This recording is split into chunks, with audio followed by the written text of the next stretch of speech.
جاءتهم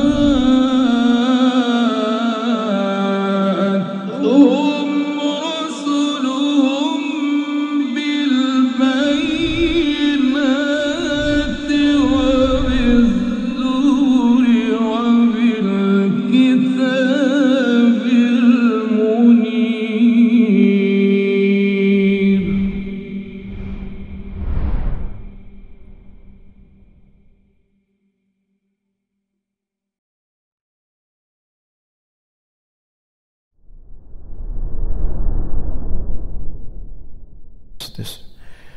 Bismillahirrahmanirrahim. Assalamualaikum warahmatullahi wabarakatuh. Innal hamdalillah nahmaduhu wa nasta'inuhu wa nastaghfiruh wa na'udzu billahi min shururi anfusina wa min sayyiati a'malina. May yahdihillahu fala mudilla lahu wa may yudlil fala hadiya lahu. Ashhadu an la ilaha illallah wahdahu la syarika lahu. وأشهد أن محمدا عبده ورسوله لا نبي بعده. يا أيها الذين آمنوا اتقوا الله حق تقاته ولا تموتن إلا وأنتم مسلمون. فإن أصدق الحديث كتاب الله وخير الهدي هدي محمد صلى الله عليه وسلم وشر الأمور محدثاتها وكل محدثة بدعة وكل بدعة ضلالة wa kullu dhalalatin finnar, amma ba'd. Para jemaah sekalian rahimani rahimakumullah, di malam hari ini kita akan melanjutkan pembahasan kitab Mukhtasar Jami' al-Ulum wal-Hikam,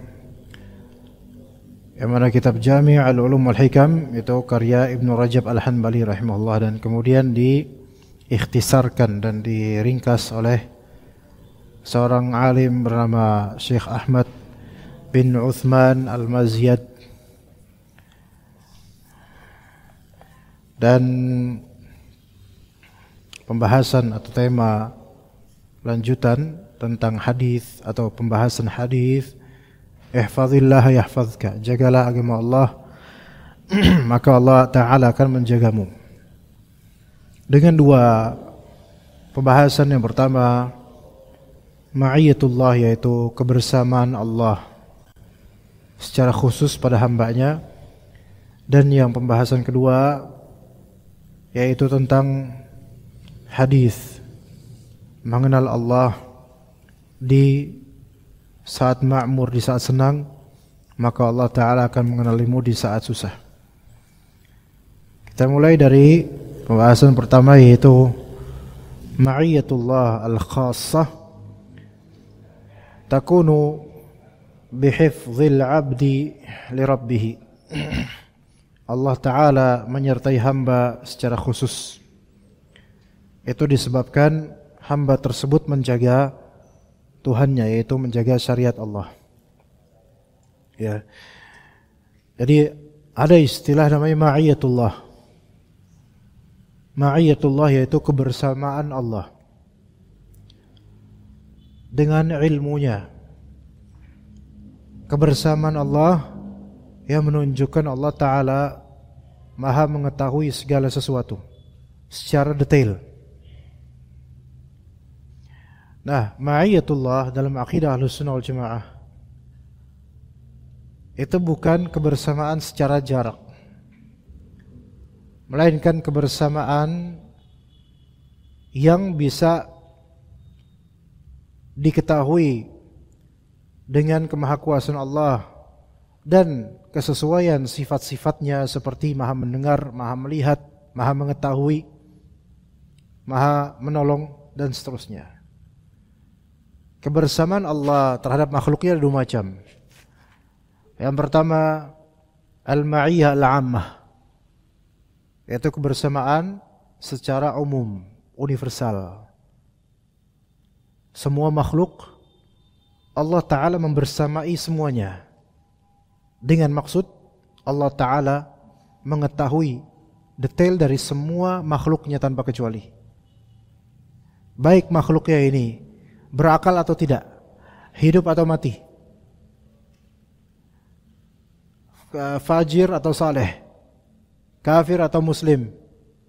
Maka Allah Ta'ala membersamai semuanya, mengatur semuanya, mengetahui dan mengenal semuanya, mengetahui masa depan semuanya, merezekikan dan mengatur aturan rezeki untuk semuanya. Maka ini menunjukkan kebersamaan Allah yang bersifat universal, yang tidak terkecualikan siapapun. Pasti Allah membersamainya dari sisi ini. Kalau kita melihat ada binatang, yang binatang ini secara logika tidak mempunyai persenjataan yang cukup untuk bisa menangkap mangsanya. Dan mangsanya secara logika itu lebih bebas daripada predator ini misalnya. Namun Allah Ta'ala bersama dengan kebersamaan universal terhadap binatang ini. Contohnya cicak. Contohnya cicak. Atau yang semisalnya tokek misalnya. Ini binatang, dia ada di tembok, di atap, merayap. Dan mangsanya itu bukan makhluk yang sepadan dengannya dari segi skill atau kemampuan. Enggak. Melainkan makhluk yang terbang. Yang kalau kita pakai logika, ini susah banget rezekinya nih. Pakai logika sederhana manusia. Susah banget rezekinya. Tapi justru di situ letak rezekinya. Dengan izin Allah. Ya. Padahal ini makhluk itu bisa kemana-mana bebas. Sementara cicak nggak bisa melepaskan keempat kakinya dan terbatas. Namun ternyata justru di keterbatasan makhluk ini dan di kemampuan makhluk lain, justru di makhluk ini rezekinya di situ. Ya, justru rezekinya di situ. Dan yang mengatur segala kemampuan ini, dan kemudian sampai mangsanya itu mendekat, akhirnya dapat juga setelah penungguan sekian lama. Ini semua merupakan refleksi kebersamaan Allah terhadap makhluk kecil ini. Ini baru satu sampel dari sekian triliun sampel, bahkan tidak terbatas sampel dari zaman awal sampai hari kiamat, bahwasanya Allah Ta'ala bersama dengan seluruh ciptaannya. Dalam artian Allah mengetahui menciptakan mereka, Allah Ta'ala memiliki mereka, Allah Ta'ala mengatur semua rezeki mereka detail. Ini Allah bersama mereka semua. Maka kebersamaan pertama ini yang universal, tidak ada keutamaan syar'i di situ. Tidak ada keutamaan syar'i di situ. Kerbau yang tidak berakal dapat rezeki, manusia yang berakal juga dapat rezeki. Maka sama-sama dibersamai oleh Allah Azza wa Jalla dengan pantauan dan juga pemberian rezeki. Begitu. Nah, yang kedua, al-ma'iyyah al-khassah, kebersamaan yang bersifat khusus. Di sini spesial, togetherness gitu, kebersamaan yang spesial. Ketika emang ini khusus, maka tentu tidak bisa disamakan dengan yang umum. Ini adalah pihak yang eksepsional, yang dibedakan oleh Allah. Tentu Allah mengetahuinya jelas, tapi ada hal yang lebih spesial dari sebatas pengetahuan Allah dan rezeki dari Allah, yaitu apa? Pertolongan dari Allah, penjagaan dari Allah, taufik dari Allah, hidayah dari Allah, dan rezeki yang tidak didapat oleh orang-orang yang tidak beriman. Seperti ya taufik, hidayah, ilmu syar'i, kemudahan beramal saleh, kekhusyuan yang benar dan seterusnya. Maka ini semua kebersamaan Allah bersifat khusus. Nah, kita membutuhkan semua jenis dua ini, yaitu ma'iyah umum dan ma'iyah khusus. Kebersamaan umum dan kebersamaan khusus. Kalau rezeki itu dijamin, itu masuk kebersamaan Allah Ta'ala secara umum. Semua makhluk dijamin rezekinya. Tetapi hidayah dan siratal mustaqim ini hanya untuk orang-orang yang Allah Ta'ala bersamainya secara khusus. Dikatakan di sini, kebersamaan Allah secara khusus itu sebabnya apa?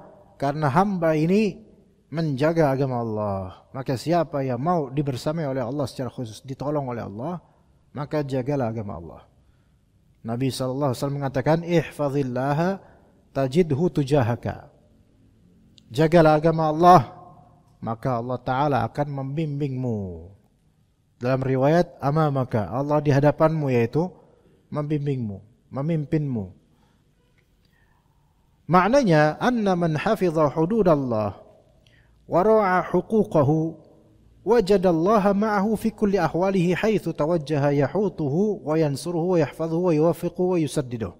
Maknanya, barang siapa yang menjaga batasan-batasan yang telah Allah tetapkan dan menjaga hak-hak Allah, jadi tidak melakukan kemaksiatan, kalaupun ia langsung segera taubat, dan hak Allah dari segi tauhid dan ibadah dijaga olehnya, maka dia pasti akan mendapatkan Allah Ta'ala selalu bersamanya di setiap keadaannya, kemanapun dia mengarah, kemanapun itu.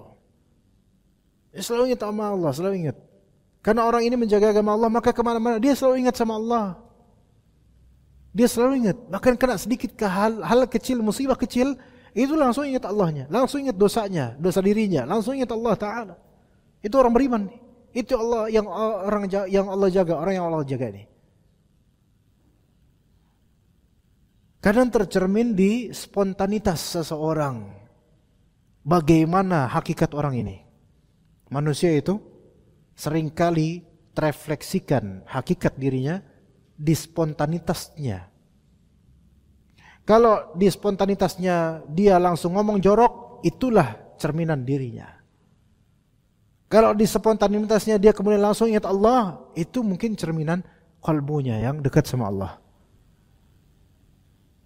Ya. Jadi kemanapun dia mengarah, itu selalu ingat sama Allah. Pagi, petang, siang, malam. Sering zikir, sering ingat Allah. Ada sesuatu teringat syariat Allah, teringat Allah Azza wa Jalla. Ini orang yang Allah jaga nih kayak gini. Kalau kita setiap waktu teringat pada Allah Azza wa Jalla, beriman pada Allah Azza wa Jalla, mau kemana aja kita nggak takut. Kita nggak takut. Selagi kita nggak punya dosa sama orang ya, kita nggak takut kemana aja. Kecuali kalau kita ada salah sama orang, atau kecuali kalau memang tempat itu memang berbahaya secara logika, seperti jurang, sungai yang mungkin dalam, atau banyak hewan buas berkeliaran. Nah, ini beda konteks. Karena apa? Karena seseorang ketika dia tahu Allah Ta'ala membimbingnya dan dia nggak punya salah sama Allah, ketika nggak bermaksiat sama Allah, maka confidence dia yang ada di kalbunya itu lebih besar dan lebih bagus daripada confidence orang yang pede. Ya, lebih besar daripada confidence-nya orang yang pede karena kepemilikan yang ada pada dirinya, dari harta yang banyak, baju yang sangat nyentrik dan bagus, kendaraan yang mewah. Itu confidence-nya tinggi orang seperti itu. Tapi itu confidence yang terwariskan dari benda-benda dan makhluk yang terbatas. Ketika makhluk tersebut hancur atau hilang, dia nggak confidence lagi, nggak confident lagi, nggak percaya diri lagi. Coba kalau misalnya ada seseorang perempuan cantik sekali dan dia berjalan bersama teman-temannya yang rata-rata qadarullah nggak cantik, siapa yang paling pede? Pasti yang cantik. Bahkan yang nggak cantik ini numpang beken dengan yang cantik ini. Bahkan foto selfie ditaruh di profile picture di media sosial supaya dianggap dialah yang cantik ini. Maka yang cantik ini pede dia. Kenapa? Memiliki sesuatu yang lebih. Confidence-nya dia terletak pada, atau disebabkan apa? Sesuatu yang makhluk ini yang pada waktunya akan binasa atau minimal berkerut, menua, nggak cantik lagi. Nah sekarang jemaah ikhwan, confidence itu adalah adanya merasa memiliki kelebihan yang membuat kita itu bisa leluasa dan perasaan itu lebih besar. Tapi terletaknya di apa? Atau sebabnya apa? Kalau sebabnya sesuatu yang murni duniawi yang sementara ini, maka ketahuilah ini menuju ke ujub, takabur kadang-kadang, atau minimal ini sesuatu yang fana sekali. Ketika kita berjalan di mall atau tempat yang mewah dan kita punya uang banyak, confident, percaya diri gitu, kayak karena ada duit, ada backingan. Ada backingan. Tapi orang yang nggak punya duit, malu dia. Misalnya jalan-jalan kayak gitu, malu dia. Ya.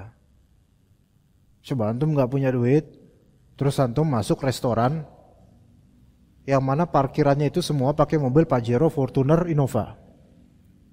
Antum naik apa? Gojek diskon lagi. Dan nggak ada duit. Asal antum kuartek aja kayak gitu. Kalau misalnya antum masuk, orang ngelihat, beda. Waduh, ngeliat harganya, astagfirullahaladzim. Ya, sekali makan ini SPP anak nih, gitu kan? Sebulan, nggak confident. Ya. Dan orang-orang yang punya uang, punya itu confident karena apa? Punya backup dia. Dunianya itu apa? Uangnya, atau minimal kredit card, ya, kartu kredit. Ya, backup yang bikin beban itu. Sekarang entah antum kaya atau fakir, terserah. Kalau backingan kita adalah Allah Subhanahu wa taala, gimana? Antum mau kemana aja leluasa, jemaah. Bahkan dianggap miskin aja nggak apa-apa. Nggak apa-apa saya miskin, karena saya hambanya yang maha kaya, nggak apa-apa. Yang kaya memang Allah, saya memang nggak punya banyak hal. Ya tapi jangan juga mentang-mentang, ya saya hamba Allah yang maha kaya, ke restoran mahal, nggak punya duit, ngutang, nggak gitu juga, nggak. Artinya maksudnya di sini adalah ketika confidence dan kepercayaan hati seseorang itu terletak pada Allah dan disebabkan imannya pada Allah, maka orang ini hakikatnya lebih leluasa kemana aja. Dan gak takut sama apa-apa. Gak takut sama apa-apa. Dia punya Allah kok. Dia gak senang bermaksiat kok. Jadi leluasa. Nabi SAW mengatakan, al-ithmu ma haka fi nafsik. Dosa itu adalah yang menggusarkan hatimu, itu dosa. Dan yang membuat kita sering gak confidence, gak pede kemana-mana, itu kerap kali apa? Dosa. Kesana gak enak, tapi gak tahu kenapa gak enak ya. Ya karena kita punya dosa mungkin. Oke, jaga agama Allah. Ya, Allah Ta'ala, maka orang yang menjaga agama Allah, dia pasti mendapatkan Allah Ta'ala menemaninya, bersama dengannya di setiap keadaan, kemanapun dia mengarah. Yang akan mengelilinginya dan menolongnya. Ya Allah Ta'ala akan mengelilinginya di sini tuh, yaitu menguasai dia, menguasai kehidupannya dan menolong kehidupannya, menjaganya, membimbingnya, mengarahkannya ke jalan yang lurus. Kemudian kata Rabb kita Azza wa Jalla, innallaha ma'al ladzina taqaw wal ladzina hum muhsinun. Sesungguhnya Allah Ta'ala bersama orang-orang yang bertakwa dan orang-orang yang berbuat kebaikan. Kata Ibn Rajab, wa hadhihi al-ma'iyatul khassatu hiya al-madhkuratu fi qawlihi ta'ala li Musa wa Harun. Kebersamaan khusus dari Allah terhadap hambanya ini, inilah yang disebutkan oleh Allah dalam firman-Nya kepada Nabi Musa dan Nabi Harun alaihissalam, la takhafa, jangan kalian berdua takut terhadap siapa? Fir'aun. Innani ma'akuma asma'u wa ara, la takhafa innani ma'akuma asma'u wa ara. Sesungguhnya aku bersama kalian berdua, aku mendengar dan aku melihat, kata Allah. Jangan takut, tegakkan hujjah, beritahu penguasa zalim itu yaitu Fir'aun. Jangan takut, nasihati itu Fir'aun. Aku bersama kalian berdua. Kalau pakai logika manusia, ini Nabi Musa dari segi bayan, penjelasan beliau kurang cakap. Lebih bagus Nabi Harun, makanya disertakan Harun. Karena Harun bahasanya bagus. Gitu. Tapi dua orang ini, dua nabi yang mulia ini bertemu nanti ke sang penguasa si Firaun atau yang semisalnya itu menghadap. Sementara Firaun mungkin kewibawaannya tinggi karena kesombongannya. Belum lagi ajudan-ajudannya, pasukannya. Itu kalau pakai logika belaka, logika manusia yang sederhana, itu tinggal digencet aja gampang itu. Tapi kan ini tugas dari Allah. Allah yang suruh. Hadapin. Jangan kalian berdua takut. Jangan takut. Jadi dilarang takut. Padahal takut itu adalah sesuatu yang secara natural terbit dari hati karena pakai logika. Ini kita kayak nggak mampu nih. Tapi kata Allah, jangan takut. Meskipun takut itu ada suatu tabiat dari manusia terhadap sesuatu yang lebih besar daripada dirinya. Itu wajar. Tapi Allah Ta'ala memerintahkan atau melarang takut supaya bertauhid. Tauhid. Nah setelah larangan la takhafa, jangan kalian berdua takut. Innani ma'akum ma'asma'u wa ara. Ada backingan, kalian punya backingan. Siapa? Innani, aku. Allah Subhanahu wa taala bersama kalian. Backingan gaib, Allah Subhanahu wa taala. Dan katalah asma' wa ara, aku mendengar dan aku melihat. Maka jangan takut. Begitu juga dengan kita jemaah sekalian. Apalagi terhadap masa depan, ya. Banyak orang coba yang na'udzubillah min dzalik. Pernah dengar yang belakang bunuh diri, mantan artis fulan bunuh diri, gantung diri, na'udzubillah min dzalik.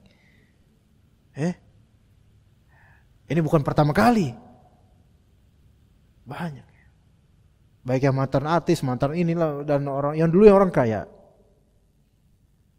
Dan kebanyakan orang kenapa bunuh diri jemaah?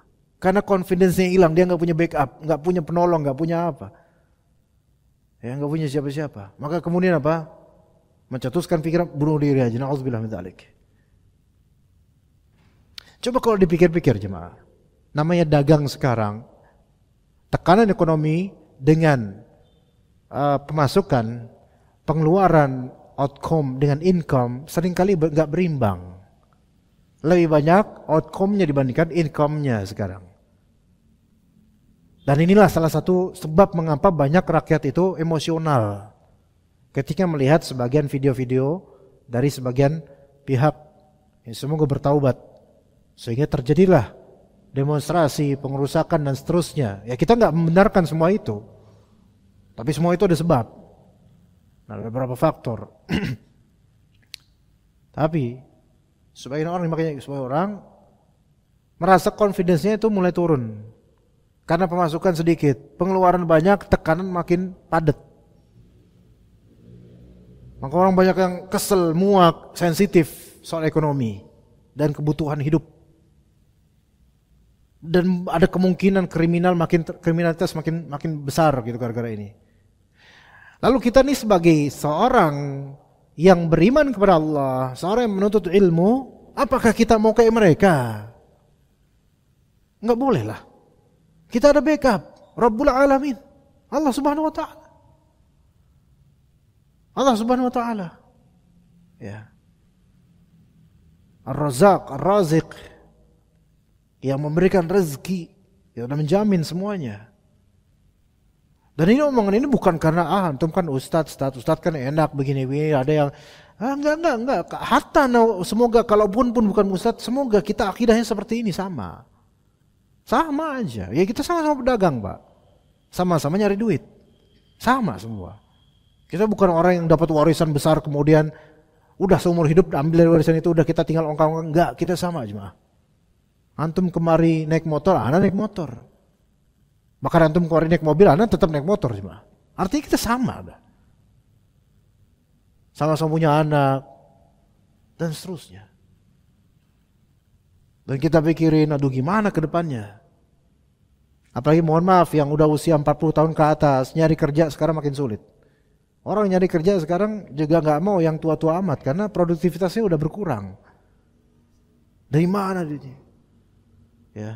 Bismillah, Allah yang jamin bismillah. Banyak-banyak ibadah dan doa. Allah Ta'ala akan kucurkan rezeki buat kita. Dijamin sama Allah.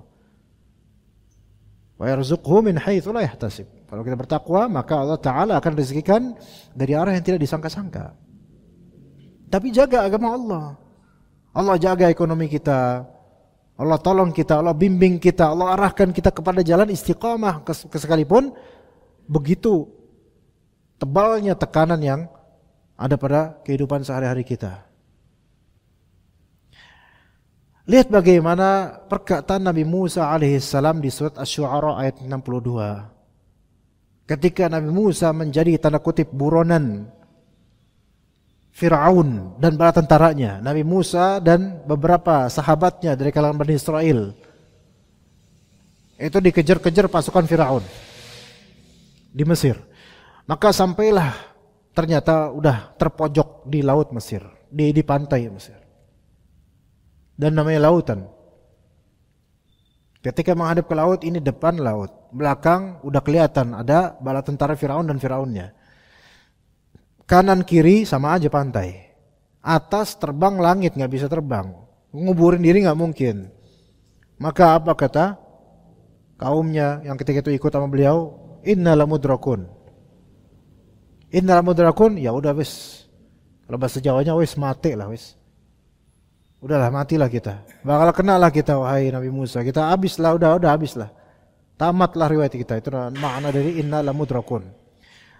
Namun apa kata Nabi Musa alaihissalam? Tenang. Kata Nabi Musa alaihissalam, inna ma'iya rabbi sayahdin.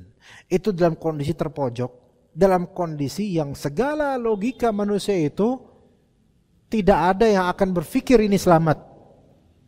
Karena depan, belakang, kanan, kiri semuanya nggak ada jalan untuk menghilangkan diri atau menyelamatkan diri dari kejaran Firaun. Udah kelas, udah terpojok. Ibaratnya kalau misalnya di catur ini udah skakster, udah kemana-mana udah nggak bisa, kanan kiri kena semua, udah nyerah dah. Tapi itu kan catur ya. Maka kata Nabi Musa, inna ma'iya rabbi sayahdin. Sesungguhnya ma'iya rabbi, bersama saya ada Tuhan saya, kebersamaan khusus sayahdin. Dia akan memberi petunjuk padaku dalam keadaan terjepit seperti ini di ujung tanduk. Dan tidak ada logika yang bisa memikirkan keselamatannya sama sekali. Tapi ada tauhid. Ada penjagaan terhadap agama Allah dan tauhid yang yakin bahwasanya Allah akan memberi saya petunjuk. Diberi petunjuk oleh Allah. Idrib bi'asakal bahr. Pukullah lautan itu dengan tongkatmu. Terjadi mu'jizat. Terjadi mu'jizat. Begitu cuma sekalian. Ya. Begitu. Ya orang ditolong sama Allah. Kalau dia nolong agama Allah, Allah tolong dia. Di waktu terjepit. Di waktu yang secara logika itu hampir mati, harusnya mati. Harusnya pakai logika mati. Tapi kan yang menghitungkan matikan Allah. Allah yang atur. Allah tolong. Ya, Allah tolong. Mungkin jemaah sini tahu Masjid Nurul Ikhlas Ciracas, tahu? Biasa kan yang yang dari Mais itu kan kerja sama kan bukannya di sana cabang sini bukan ya? Masjid Nurul Ikhlas Ciracas? Iya. Itu dulu entah tahun 2005 2006 sekitar tahun-tahun itu atau berapa ya. Ana diceritakan langsung oleh Abi Ana langsung. Dan bahkan ketika Ana khutbah di sana juga atau isi kajian di sana, ya, beberapa bapak tua di sana itu tahu histori di masjid itu dulu. Ketika itu kan mungkin media sosial nggak segencar sekarang ya. Dulu HP itu juga masih HP yang jadul lah ya. Ya 2005, sekitar itulah, 2000-an berapa gitu. Ada kajian di situ Abi Ana rahimahullah hafizallah, beliau isi kajian di Masjid Nurul Ikhlas membahas kesesatan LDII, Lemkari LDII, Islam Jamaah. Ya. Itu sampai panitia ketika itu, salah satu panitianya yang ketika itu masih muda, itu juga pernah cerita juga akan hal ini. Di suatu kajian anak ketemu beliau dan ternyata panitia ini juga ikut kajian Anda. di tahun-tahun belakangan ini. Cerita juga. Jadi cerita ini udah banyak yang cerita selain Abi Ana, mereka juga cerita. Jadi kajian dan ternyata yang datang banyak. Dulu kepanitiaan itu terbatas komunikasinya karena HP itu kan kita nggak ada WhatsApp sama sekali, belum ada pikiran WhatsApp, belum ada. Dulu pun masih zaman-zaman paling banter Friendster lah kalau misalnya internet lah. Ya, dulu paling SMS itu pun harganya kalau Telkomsel 350 perak dulu kan. Iya. Dulu gitu-gitu aja tuh. Banyak yang datang. Panitia berapa gitu. Yang datang banyak sampai mungkin hampir penuh mungkin masjidnya, Masjid Nurul Ikhlas itu, Ciracas. Ternyata ikhwan, sebagian besar yang datang itu adalah sepertinya sewaan dari orang-orang LDI nyewa preman-preman. Ya. Yang mereka ditugaskan datang untuk ke kajian, habisin ustadznya. Bukan habisin kajiannya supaya khatam, tapi habisin khatamkin ustadznya, itu tujuannya. Ya. Maka kemudian di tengah-tengah kajian kan makin panas itu mereka. Akhirnya mulai chaos, gaduh, mulai lempar sana sini. Panitia berusaha mengamankan, tapi panitia ya kelagapan juga karena ini unexpected gitu, nggak disangka. Ternyata preman-preman bertingkah semua, pengen ngancurin ini itu dan cari mana ustadznya. Ustadznya ngumpet ada ketika itu seperti mimbar, ya, dan ngumpet di bagian bawah mimbar, ya. Kemudian sempat abis itu pakai jaket yang di bawah panitia, pakai jaket. Bismillah. Ini lagi chaos nih, di masjid lagi chaos, di luar lagi chaos. Terus Abiana jalan di antara mereka dan mereka enggak ngeh kalau ini ustadznya. Jalan. Ini kalau ngeh sekali, ini dia ustadznya, udah habis dah itu. Karena ketika itu enggak ada yang backup, itu panitia segitu doang. Sementara mereka preman-preman yang siap, dan ketika itu enggak ada media sosial yang bisa viral sekarang, enggak ada rekaman. Jadi ini cerita-cerita yang bukan dongeng dan ini hak terjadi wallahi, dan orang-orang itu tahu mereka adalah saksi sejarah. Lewat sampai keluar, ada panitia luar, Ustadz gini. Karena itu masjid udah dikuasai oleh orang-orang itu. Ketika itu oleh orang-orang yang menyimpang itu atau preman-preman sewaan itu. Selamat jemaah.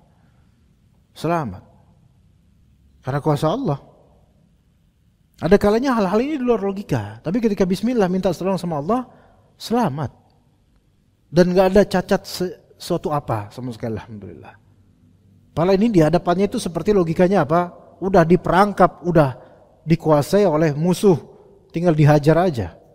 Apalagi ini yang mau ngajar preman. Mungkin ada benda tajam atau apa, gelas sampai dilempar-lempar gelas. Itu udah diceritakan seperti itu. Ya, alhamdulillah. Dan juga beberapa ustaz-ustaz kita yang ustaz-ustaz tua jemaah sekalian. Itu resiko di dahulu itu berat. Kalau sekarang kan sedikit bisa viral, jadi bisa tertahan. Kalau dulu nggak ada viral, nggak ada berita di koran, nggak ada berita di internet, nggak ada. Tapi banyak Allah Ta'ala menjaga dai-dai kita. Begitu ya jemaah sekalian. Ya. Ala kulli hal, dalam kondisi terjepit, kalau kita itu senantiasa bersama Allah, menjaga agama Allah, Allah jaga. Allah jaga. Bahkan di kondisi yang di luar logika manusia sekalipun, Allah jaga.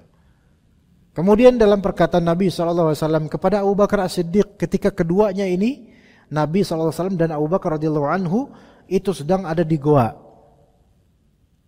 Maka Abu Bakar agak khawatir, ketakutan juga, takut ini ketahuan. Mereka kan mau hijrah. Jadi Abu Bakar radhiyallahu anhu dan Nabi kita alaihi wasallam itu hijrah late, yaitu akhiran. Setelah kloter-kloter hijrahnya para sahabat duluan ke Madinah, Nabi Muhammad SAW dan Abu Bakar akhiran. Lebih diam karena lebih rahasia, lebih sekretif supaya tidak terlalu nonjol gitu. Ya. Maka sampai di suatu gua, ngumpet di situ, khawatir ketahuan. Khawatir juga di sini Abu Bakar, khawatir ketahuan. Lebih mengkhawatirkan kalau ketahuan Nabi yang bakal dihabisin gitu, lebih khawatir gitu Abu Bakar. Maka kata Nabi SAW, ma dhannuka bithnain Allahu thalithuhuma. Bagaimana persangkaanmu wahai Abu Bakar tentang dua orang yang eksis? Sungguh Allah Ta'ala itu yang ketiganya, yaitu Allah Ta'ala mengetahui.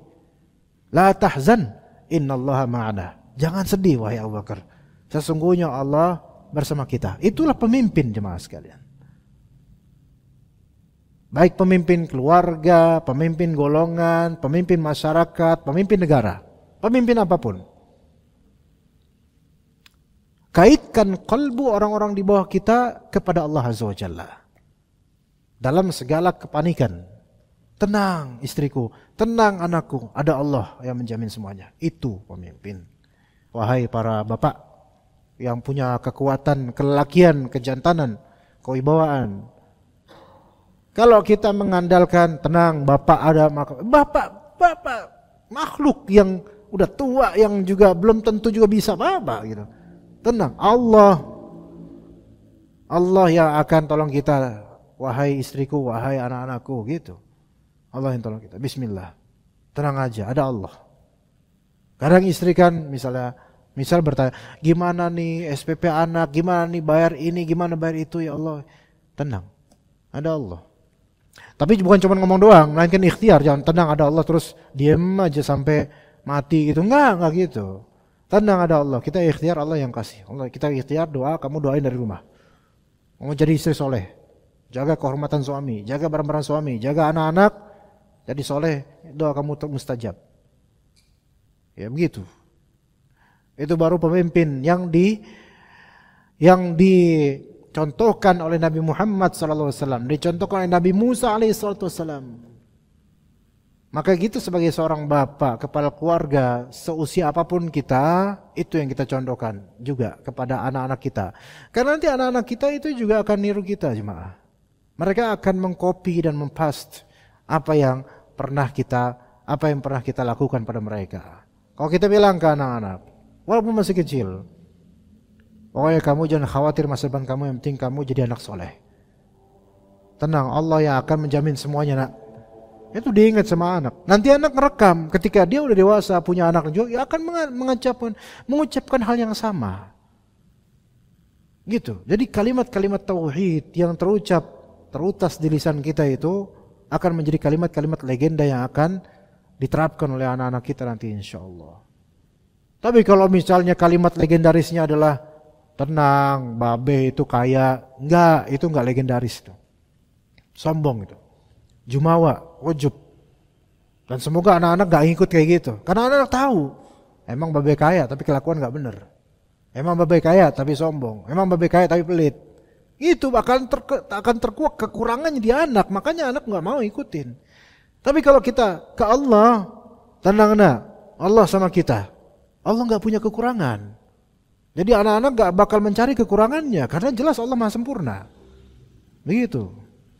Tapi kemudian masalah ma'rifatul abdi al-khassah, kemudian masalah pengenalan, masalah barang siapa yang, masih lanjut di sini?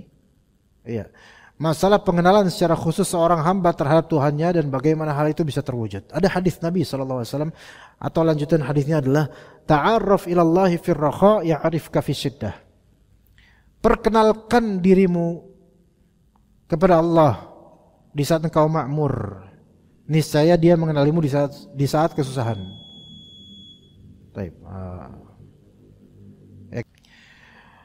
Jadi ta'arraf ila Allah fir rakha, yaitu kenalilah Allah Ta'ala di masa senang. Ya'rifka fi syiddah, niscaya Allah mengenalimu di masa sulit. Nah, dikatakan oleh Ibnu Rajab rahimahullah, yakni annal 'abda idza taqallaha wa hafiza hududahu wa ra'a huquqahu fi hali rakha'ih faqad ta'arrafa bidzalika ila Allah.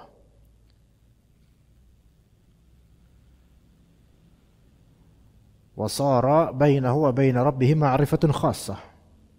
Yani bahwasanya seorang hamba apabila bertakwa kepada Allah, menjaga batas-batas yang Allah tetapkan, itu tidak melakukan yang haram, juga memperhatikan hak-hak Allah ketika dia dalam keadaan makmur, pas lagi senang, ini orang mengenal Allah. Maka dengan itu dia telah mengenalkan diri kepada Allah, ya Allah inilah saya. Pas lagi senang, saya tetap ingat sama Engkau ya Allah. Dan antara dirinya dengan Allah ada suatu perkenalan yang khusus, kebersamaan yang khusus. Sehingga apa? Dikatakan di sini, fa'arafahu rabbahu fi syiddah wa ra'a lahu ta'arrufahu ilaihi fi rakha fanajja'ahu minas syada'id bihadhihi al-ma'rifah. Maka karena orang ini ingat Allah di masa senang, maka Allah pun pasti mengenali dia saat dia sedang dalam kesulitan, dan juga memperhatikan sikapnya, mengenalkan diri ketika dia senang, makmur. Karena sikap tersebut maka Allah Ta'ala menyelamatkannya dari berbagai malapetaka karena perkenalan ta'aruf tersebut. Jadi begini, kiasannya begini, kiasan yang jauh lebih rendah begini. Kalau antum punya teman lagi dapat rezeki banyak, lagi senang dia, antum diajak sama dia habis itu, akhi, ana lagi dapat rezeki nih, ayo gum ke rumah ana, kita makan-makan. Antum lagi butuh apa? Ana lagi dapat rezeki nih. Antum datang nggak? Datang. Wah, ini orang baik nih. Pas lagi senang ingat kita, gitu. Suatu saat qadarullah dia bangkrut, pasti kita akan mengenang dia. Inilah dia nih, ikhwan kita nih yang dulu pas lagi senang ingat sama kita. Ayo kita bantu dia, gitu kan? Itu antar manusia loh. Antar manusia aja akan mengenang dan menghargai karena orang ini pas lagi senang dia nggak lupa sama kita. Padahal kita tuh siapa? Cuman orang lain, makhluk sama-sama makhluk, gitu loh. Tapi saking dia itu masya Allah, lagi senang aja dia ingat kita. Ya. Maka pas kita dengar kabar dia lagi kesulitan, kebingungan, hidupnya lagi semeraut, kita datang. Akhi antum kenapa? Antum yang dulu nolong ana pas antum lagi di atas, jazakallahu khairan, ana sekarang alhamdulillah. Itu antar manusia aja. Maka Rabbul Alamin lebih dari itu. Rabbul Alamin lebih dari itu. Normally makhluk manusia itu, ya, ketika udah berpunya, itu lupa dan merasa dia mau bergaul sama yang berkepentingan aja. Yang dia punya kepentingan dunia, karena dia udah punya sekarang. Udah lupa daratan.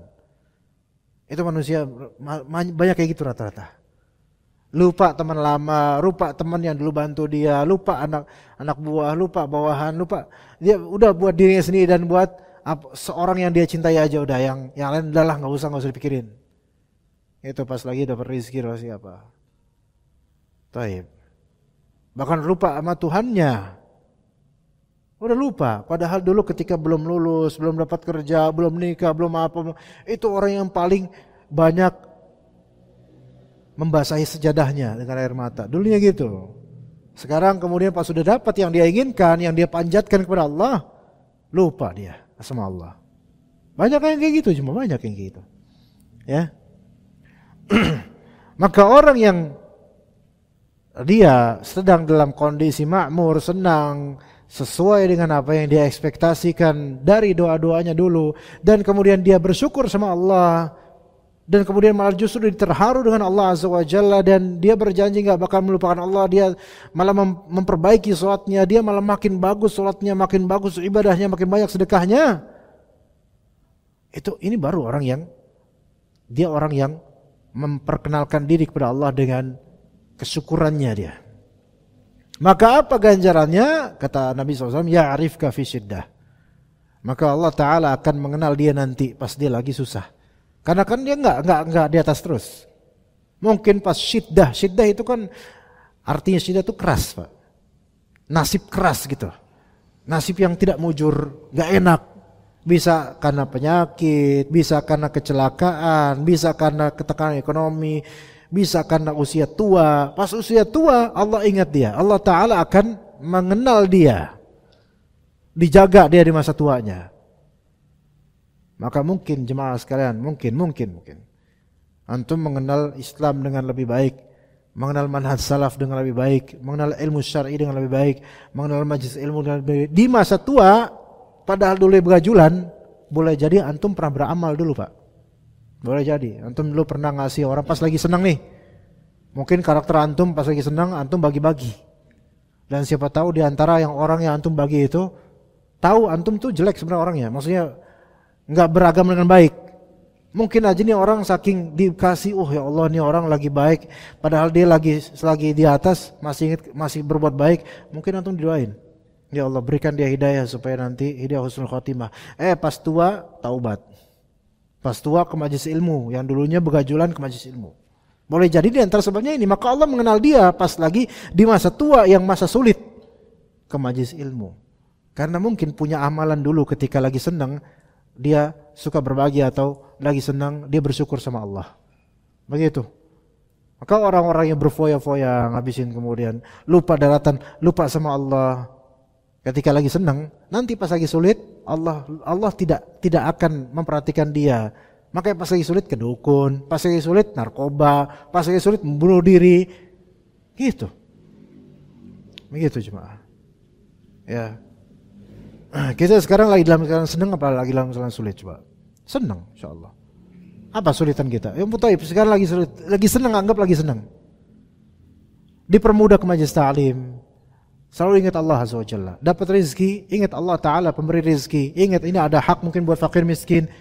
Ingat ini rezeki titipan dari Allah Azza wa Jalla. Tambah rasa syukurnya. Entar ketika kita lagi kesulitan, Allah ingat kita, Allah mengenal kita. Ini hambaku yang lagi sulit. Yang dulu pas lagi senang, dia mengingatku.